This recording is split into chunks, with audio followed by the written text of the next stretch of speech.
Hello, Monetization Nation. Over 3 years, Jason Barbato introduced, developed, and scaled a growth hacking program that generated more than $40 million of annual recurring revenue. This program became strategic and standard for more than 60 product teams. It's been recognized by the growth industry experts as best in class and enterprise level. Today, we're going to focus on how to use growth hacking to monetize a business. Tectonic shifts are constantly transforming the earth and business, causing destruction and huge growth opportunities. I'm Nathan William, the host of Monetization Nation, where we learn how to leverage business tectonic shifts to transform monetization. Before IBM, Jason spent over a decade in digital marketing, building successful lead gen, demand gen, and growth programs for the agency space and for companies ranging from startup to enterprise. He's also been a marketing and growth consultant for more than 7 years, a growth mentor and growth coach for more than 2 years, and currently serves as the Vice President of Growth at Orange Pegs, which is a US-based growth and inbound marketing agency. Jason's industry expertise spans multiple verticals, including tech, SaaS, real estate, professional services, and more.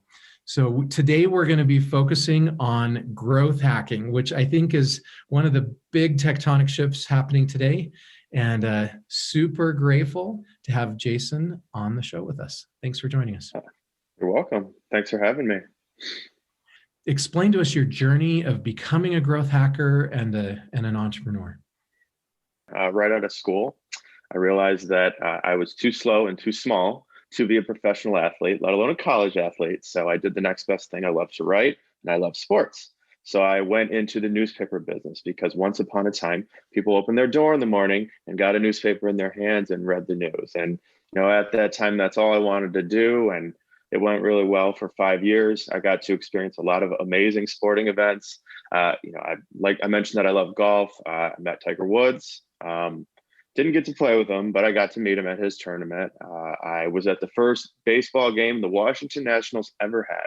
And I was down in the dugouts in the clubhouse covering the Nationals. So a lot of really cool things, college basketball tournaments, bowl games, NFL, NBA, lots of fun things. But at the time, it was still difficult to make a living. And I learned that it would probably be best. I think I made a wise choice in hindsight to take the qualities that I really felt made me, sort of marketable from journalism and parlay that into a marketing career. So, project management, deadline management, writing, obviously design, those different aspects when you're looking at a newspaper. That was sort of my origins. And, like I said, in hindsight, luckily, I left the newspaper biz after about 5 years. And inevitably, not surprisingly, 2 of the newspapers that I worked at are no longer in business. They're long gone. So again, took those things and I moved into marketing. I was at an enterprise, a large global services company, worked there for about 5 years, came in as a generalist. Just the skills that I mentioned. I could write, I could adjust that to audiences, I could deadline manage, project manage. Walked into this big company. This is, again, a global services company by the name of Sodexo. And I had a digital magazine that I was the editor-in-chief for and a couple of e-newsletters. I managed the internal website, made quite the progression. As digital marketing was really starting to take off at the time, I was in a really good place. I remember building Facebook pages that now have millions and billions of followers for this company for the very first time. And, sort of blazing that trail in many ways around digital marketing for this huge enterprise, which was very humbling and really rewarding. By the time I left, I had shifted into a sort of the editor-in-chief role, not just for publications, but for a bunch of global websites. And I was training executives around the world on how to write for the web, because at the time, people were still trying to grasp that ability, being short form, creating white space, the way you hyperlink, those really foundational things that are so natural to us now, were still coming about at that time. When I left there, I took a series of more strategic roles in real estate, at an agency, at a startup, where almost every time it was, we have a brick and mortar business, we're seeing this digital trend start to take place, we need leadership, we need to have someone to come in and be kind of that player coach, establish a strategy, build an infrastructure, improve our website. We're going to start activating our content, build a team, and then, take us sort of into the next frontier. So there were a series of roles like that. And then I got a little bit more involved with tech at EarthLink. And I always joke about EarthLink because EarthLink way back when was the other company that you would get a CD-ROM for. When AOL would send you their dial-up CD, the other company a lot of times was EarthLink. And as crazy as it was, I spent about a year and a half at EarthLink. I came in as an SEO consultant and ended up basically taking ownership of their whole digital marketing program, which very competitive, IT services, a considerable amount of ad spend, a lot of volume. It was a really, really cool place to start my experiences in tech. I came in, like I said, as an SEO consultant, helped them optimize their website, went out and really took over all the channels. And apparently that got IBM's attention. So about a year and a half after I was in that role, IBM called about a growth hacking role. And it was literally the first time I had really applied hearing the word. Like, sure, I'd heard it, but to me, it was a buzzword. I was doing what I was doing, learning a lot on the job, doing a lot with my professional brand and my personal brand, tweeting a lot and sharing things on LinkedIn and Facebook and adding my commentary and, just trying to learn while sort of elevating myself in my career growth. And it got IBM's attention. They really picked up in my narrative that I had become very data-driven and I like to run tests. So for them, by definition, I was a growth hacker. And they invited me into this role to basically jump in headfirst into a very, very small, nimble, transformative team, which in IBM is unique because IBM, it's a 120-plus-year-old company.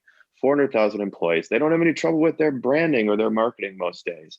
So for this little band of villagers to come in and try to rattle the cage, was really exciting, but it was really, really challenging. So I became a part of this very transformative but small disruptive team. Again, we've got engineers that are trying to create a stack that's different from anything that IBM's ever had.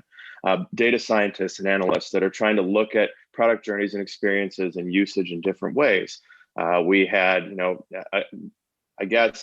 people that were focused on the end product experience, sort of hands-on. How can we onboard? How can we nurture? How can we get more people through activation and adoption to become those really loyal users that are going to maintain and have our products become essential, et cetera. And my job was sort of, like I said, the front line. So I would jump in with the product team, look at their data, look at the contributors in the room, and we would find a way to start to use data to run tests. Foundationally, that was my job, was to establish a model, a format for that within IBM that could, number one, become profitable. And then once it's proven profitable, become highly scalable. So any team can jump in and utilize the program. So again, I make it sound like it was easy, but it took a year and a half just to get some early adopting product teams to find a model that would actually work, especially given, to me, this was like my own startup. I was alone for the majority of the time. I did jump in with somebody else, and she actually ended up taking a sort of a different role within our team. I was sort of spearheading this growth hacking movement on my own, while adjusting to the enterprise culture that comes with any large company with the size and scope of IBM. Even that took a little time just to understand the systems and the sort of the hierarchy and all those different things. So like I said, about a year and a half in, finally got a couple of really large IBM product teams, large in the sense that these are large products with high volume, plenty of users, used globally, to run some tests. Had some success in the sense that we started to influence digital buying at a considerable increase, and the output, without going really into the details of the experiment, which maybe I'll touch on later, netted out $6 million in ARR. And the experiment itself also became a standard that was globalized and ended up being a part of the experience in 140 different countries. So those two huge milestones really changed the game for me at IBM. Once that happened, essentially I was presented with, I like to call it a blank check, but I was presented with the opportunity to say, this is how I think we should build out the stack. This is who I believe that I should hire to enhance my team. And I was given all the support, from the executive level down to go out and do that. So I hired a couple of senior level people, not junior level people, an NYU professor, a fellow who had founded and exited 2 startups successfully, to my team to sort of be on the front lines running experiments within whichever product, portfolios, et cetera, we chose. That was part of the deal. And the other side of it was, once this profitability became proven, and there was a $4 million experiment after that, a few that were hundreds of thousands of dollars along the way in different areas of the company, we had certainly proven profit. And then as sort of the experience would go, or the direction would go, it became great. We know this is profitable. Now we need as many product teams applying this model as possible. So I spent about the last year and a half over on that side, being very strategic and trying to develop the program that you mentioned in my introduction, that became sort of this best-in-class enterprise model. And what it really came down to was, you're going to bring a product team in that knows nothing about growth, sort of like what I was. Never heard the word growth hacking, don't know anything about it. Come in, introduce them to the concept, the methodology behind it, the philosophy. Get them to understand that, get them trained on the tools that are within the stack, get them into an agile sequence where they're sprinting and they're standing up and they're playing back, and it's cross-functional, where development and design and marketing and content, everybody's got a seat at the table that's ideating and helping execute and whatnot. You're looking at the data on a dashboard and you're analyzing things on a daily basis. But in 6 weeks, we could bring a product team through 3 sprints, 6 weeks, bring them in, do exactly as I described, and they would quote unquote graduate, where they would walk out and they'd be self-enabled for growth hacking. And that really, towards the end of my run at IBM, became my claim to fame, was this enterprise model. Any product team could jump in, 6 weeks later, jump out, and be able to go off and make growth hacking foundational, data-driven testing every single day. It was a given. So that sort of became my claim to fame, like I said. And it also, in some ways, ran me out of a job at IBM, in the sense that I had made myself expendable. My program, the program that I had been managing, had now become a standard. So I no longer needed to be that program manager. And as sort of things go in corporate America, I was given a couple of alternate opportunities, sort of lateral, when I really had higher hopes and bigger dreams for myself. And I ended up leaving IBM. I had throughout, to a degree, been doing some consulting on the side. One of the places I was doing that was Orange Pegs, which is now where I work. And when I left Orange Pegs, the CEO of Orange Pegs at the time knew, if he wanted to get me in a greater capacity than just being a consultant on a couple of gigs, that he was going to have to make me an offer. He offered me full-time work. He offered me equity in the agency, which at that point was 6 years old. And he said, you can take my established agency, my website, my sales model, my marketing content, and turn us into a growth agency. Bring your model in, see how you can sort of productize it for us. And for me, that was half the opportunity. That was half of what became the opportunity for me. The other half was, I thought to myself, it took me 3 years to create this model, see profit, see scale, all the things that I set out to do at the beginning. It took me 3 years to do this. It took me 3 years to generate over 40 million for IBM through our experimentation, running hundreds of experiments, getting it scaled out across portfolios and product teams and everything else. Imagine if I could take this out to a smaller company that moved faster. That's my challenge. I want to prove that this can work for smaller companies. So I embraced the opportunity at Orange Pegs, to really go out and say, I want to go find SaaS companies, tech companies, startups, smalls and mids, and I want to take the same model and apply it to them. And that really became my mission. And that's really been my journey for the last 15 or so months, since I've been involved at Orange Pegs, is to really prove that, number one, the model, that enterprise model, could work for smaller companies. And then number two, obviously have it see success for our clients and our customers and their businesses. And both things have happened. We grew, despite the pandemic, more than we would have ever expected, more than we would have ever anticipated. 3 times the number of clients, 3 times the amount of revenue that agency's ever seen in 7 years. We don't even call ourselves an inbound agency anymore. We call ourselves a growth agency. We've gotten some accolades for our work out in the industry from different platforms and publications for our model. So it's been amazing. It's been a great run, very humbling. We're growing day by day. I'm constantly doing workshops for new clients, and it's been a really cool run. But that really takes me all the way from the beginning to today. Not to mention, on the side, and I always like to call this out because I appreciate it so much. I do a lot of mentoring. Most of it is free, and that's totally cool. I just love to talk shop with agency folks, marketers, startup founders, anybody in between that likes to hear my story. The name of the website is growthmentor.com. I've been there. I've been doing that for over 2 years, and I think I've had 50 plus sessions. And it's just great to pump the brakes, take a deep breath, and talk shop with someone every once in a while. So it's really important. That's a big piece of my kind of day to day right now, is obviously running all production and development for my agency, but also doing this mentoring. Tell me about the best experiment you ran while you were there at IBM. Sure. And I mentioned that I might refer back to this. So the real breakthrough, it was the very first one. So as I mentioned, it took a while just to break through and find some product teams that would be willing to adopt and even say, yeah, I'm going to let this random guy who is this growth hacker jump in with my marketers and my product developers and my analysts and marketers and what have you, and just start running tests all over anything or telling us what to do and the tests that we should run. But I was really lucky. A very, very known, very, very legacy IBM product called SPSS. SPSS is a statistics tool. It's a subscription-based statistics tool, and it's very, very common in the world with institutions, with the academic space, with colleges.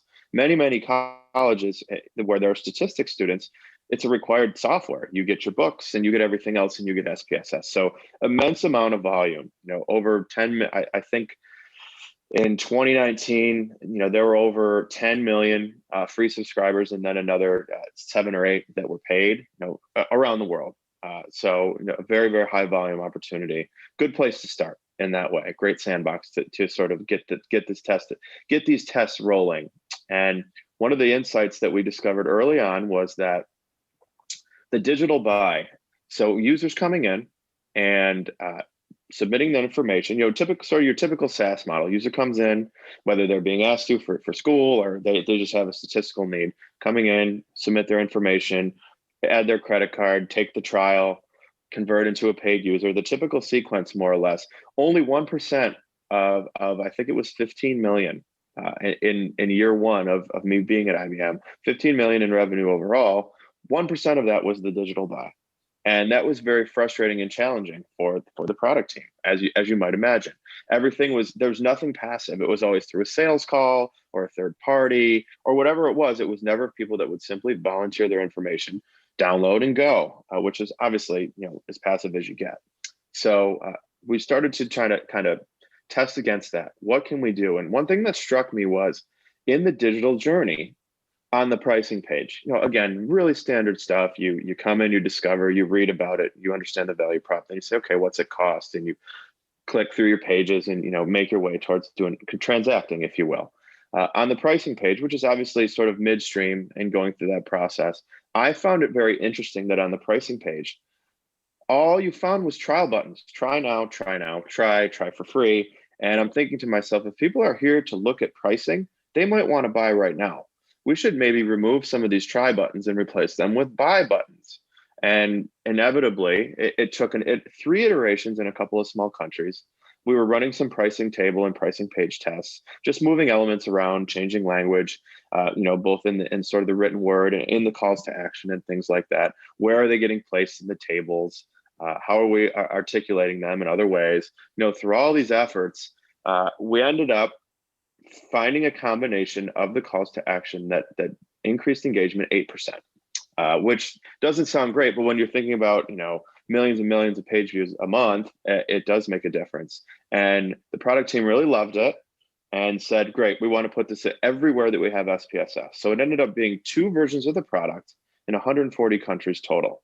So that in itself was the first big win from an experiment standpoint, just that scale, being able to see this thing become a global standard. Huge.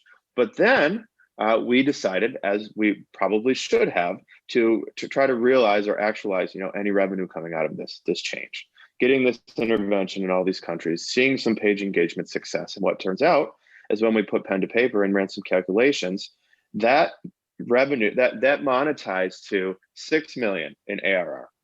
So we had generated 6 million in new ARR from this intervention and globalizing this experiment. And that was a game changer. My best experiment, and I think it's one of my favorites because it isn't that sophisticated, it isn't that advanced. It's very foundational. And then we looked at a data point. hypothesized about certain things related to that data point, and started to test against that. And again, it wasn't multivariate. It wasn't a sort of a cascade effect where if you do one thing on one page, it prompts something new and different that's personal on another page. No, this is just moving elements around on a page. It wasn't A/B testing because we did multiple versions and multiple things. So, but that's why I like it, is its simplicity and obviously the magnitude that it created coming out. And it really got IBM's attention, and it changed the game in the sense that then I was able to go out, build a team, build a stack, really start to scale this thing out. So it was the groundbreaking moment. Looking back at my progression as a growth person, a growth hacker, that was the one. So, and a big part of why you got that blank check. Exactly. It wasn't really like they handed me one, but essentially I was invited to, add the tools that I needed to add and add the team that I needed to add. Whereas before, it was me and I was just banging off walls, doing it all on my own. So yeah, really. What do you think is the biggest tectonic shift that we're dealing with today? I think it's growth hacking. And of course I have a bias, but I don't want to over abuse that term, even in the sake of our conversation. What I really think it is measuring and testing. That's the tectonic shift, because that isn't just about growth hacking. That's just about a mindset. That's a growth mindset. That's a data-driven mindset. And the way that technology has changed the way we all do business, you always now, or the majority of the time, unless you're living under a rock, you have access to data. You have access to information that will guide you towards doing a better job, growing your business faster, learning more about your customers. So, like I said, what's tectonic is that the shift is that information is available. And what really makes it, such a great opportunity is that you can act upon it. And it's very easy to do that, which really becomes the essence of the growth hacking, is you're using the data to take actions and run tests and let those tests guide the moves that you make to improve and delight your customer base, and also obviously grow and grow your business and allow it to succeed. And for all of you to prosper as a result. So I really, like I said, I think it's data and testing. The combination of those two things has really caused the shift. And I've been right in the middle of it for the last few years. So. Exciting place to be in an exciting time. You definitely have been riding the wave of a tectonic shift. What is your top monetization secret? So my top monetization secret, I would say, is it goes back to things I mentioned within the fundamentals. You have to have that curiosity.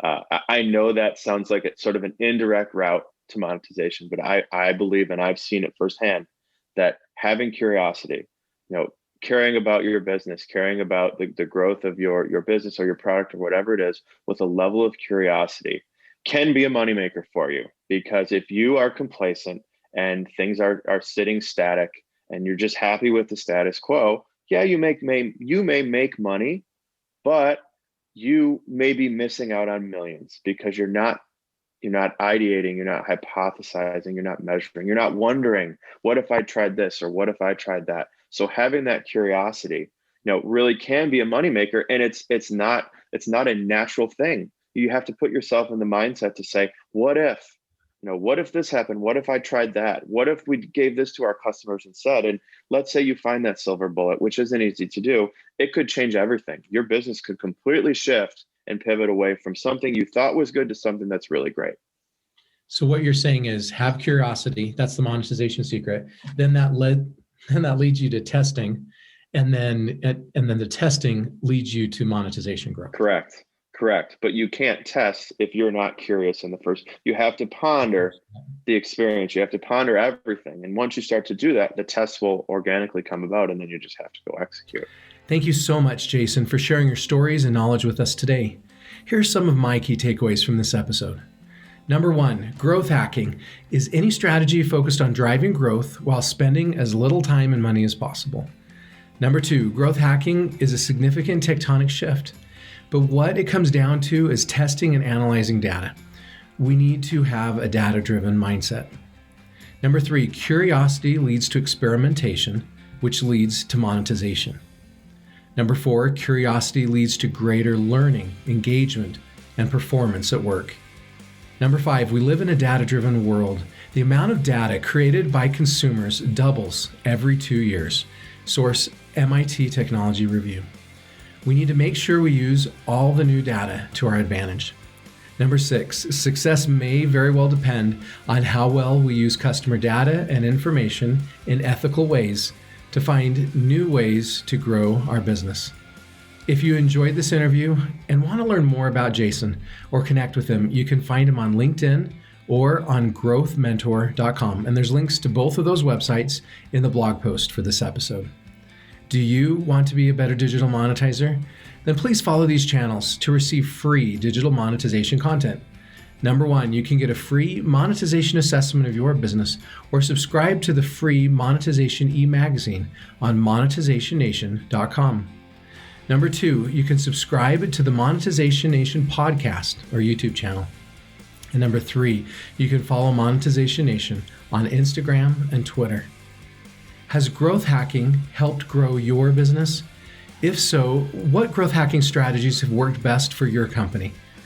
Please join our private Monetization Nation group and share your insights with other digital monetizers.